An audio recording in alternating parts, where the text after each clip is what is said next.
Hey guys, this is Pavel from the Prosocial Collective, and today I'm going to talk about FOMO, the fear of missing out. That constant unease you may be experiencing that others, your friends, people you know, are out having awesome fun without you. Now, because of FOMO, we want to be as socially engaged as we possibly can. And social media has given us that opportunity.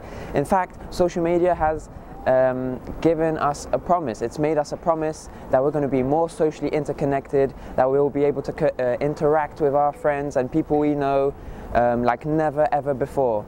Now, we know on a daily basis what our friends are talking about, what they may be planning, what they're doing, and we just see those possibly rewarding experiences, and we want to be a part of that. Now we see there's so many possibly rewarding experiences out there, but we simply don't have the time, we simply don't have the energy, and sometimes we have physical restrictions, some external circumstances that we just don't have control over, and we can't attend to these possibly rewarding experiences like we'd want to. But there is a theory, self-determination theory, and it's a theory about motivation. And we have three basic psychological needs that we need to satisfy quite often so that we have good psychological health. First, we want to be competent in the world. Whatever people require of us, we want to offer and either meet their requirements or surpass them greatly. We don't want to be inferior, we want to be competent. Number two, autonomy. We want to have a sense of autonomy, we want to have a sense of control over what we're doing, we want this to be voluntary. We want to exude control and have a sense of autonomy. Number three, the most important, which we're going to be talking about the most today, is closeness and connectivity to other people. We are social animals, there is no denying. That's undeniable. We are social animals and we crave interaction on a daily basis.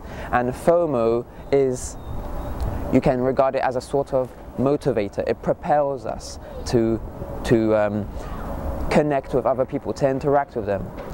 You can have certain types of fear. There's a fear of approach. You won't approach a handsome guy or a good-looking girl. You won't approach them because you're afraid of rejection.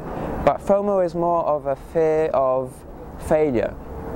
You know what failure is like. It's inevitable. Sometimes we fail, and we know what failure feels like. We know what it tastes like, and we don't like that place. We don't like failure at all.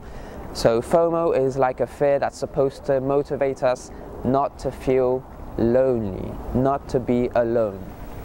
And this is why FOMO can actually increase social engagement, because we want to address our psychological needs and avoid any negative emotional states. We will use social media to a greater extent. Research has shown that Facebook is used to avoid boredom, loneliness, or perhaps change the way our social life has gone.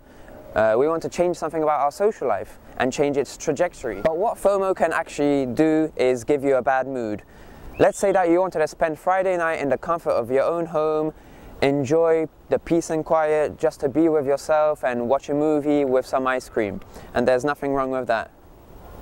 But then somebody writes to you on Facebook, you see that there are photos coming in real time, and you start to notice that your friends are having fun somewhere else without you.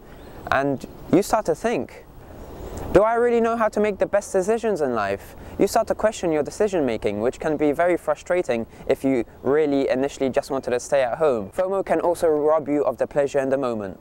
Let's say that you're enjoying a very nice family outing, a family evening in a restaurant, and you keep on getting notifications in real time on your phone, and you keep on getting informed of what your friends are doing, and you can't really be in the moment. You can't really enjoy the now because you keep on searching, voluntary or not, you keep on searching, looking if there is anything else better. So what do you think of the fear of missing out? Do you think it's really a problem in today's modern society? Do you remember a time when it might have affected you? How do you overcome FOMO? Post your opinions and comments below.